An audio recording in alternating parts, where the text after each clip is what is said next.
তো চলে এসেছে একটা ছোট্ট ভিডিও নিয়ে। সেদিন আমি বাড়ির উঠানে সবাইকে নিয়ে পিকনিক করছিলাম। তার মধ্যে কি ভীষণ বড় একটা কাণ্ড ঘটে গেল বন্ধুরা। সম্পূর্ণ তোমরা ভিডিওটা দেখতে থাকো, তো তারপরেই তোমরা বুঝতে পারবে যে কি বড় কাণ্ড ঘটে গেল। তো বাড়ির বাচ্চারা, অনেক বাচ্চা আছে, তো সবাই শীতকাল তো এসেই গেছে, একটু পিকনিক করতে ইচ্ছা করে।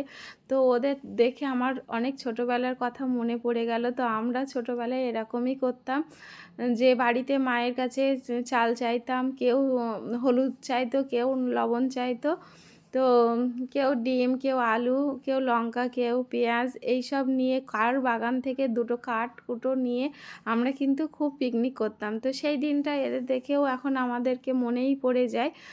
আর আমিও ওদেরকে একটু চা করে খাওয়াচ্ছিলাম।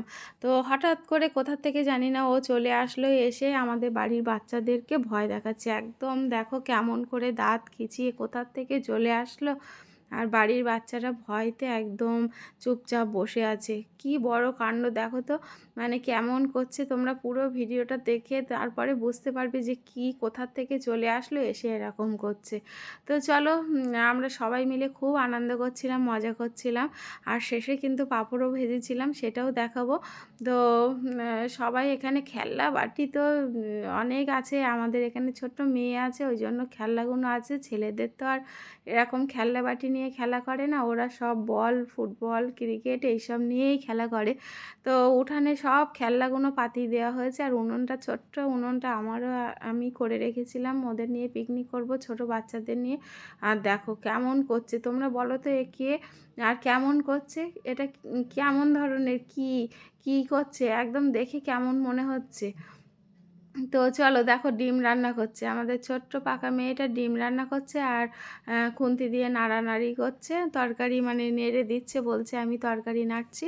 তো আমি এই চা করে দিলাম, চা করে ওদেরকে খাওয়া হয়ে গেছে। এইবার আমি পাঁপড় ভাজবো বলে উনানটা একটু ভালো করে ধরিয়ে নিচ্ছি। ছোট্ট উনান তো, ওর মধ্যে বেশি জায়গা নেই। তো আবার ও আমার সঙ্গে ভিডিও করার জন্য রেডি, তো আমি কাঠ দিয়ে ভালো করে উনুনটা ধরিয়ে নিচ্ছি। আর পাঁপড়গুলো আনতে বলেছিলাম, যে যা তোরা পাঁপড় নিয়ে আয়, আমি তোদেরকে পাঁপড় ভেজে দেবো। তো দোকান থেকে আর পাঁপড় আনতে গেল না, আমার ফ্রিজেই ছিল পাঁপড়। তো সেইগুলো বার করে ওদেরকে ভেজে দিলাম, ওরা খুব আনন্দ করে মজা করে খেলো। তো আমি এই পাঁপড়টা ভাজছি এখানে বসে বসে, আর পাড়ার থেকে আরেকটা ছেলেও চলে আসলো। ও বলছে এখানে যে মা কী করছো, তো আমি বললাম পাঁপড় ভাজি, বসে পড়, সবাইকে দেবো। তো যাই হোক, সত্যি সত্যি পাঁপড়গুলো ভেজে দিচ্ছি। ছোট্ট খুন্তি তো, তো একটু হাতে গরম লাগছিল। তা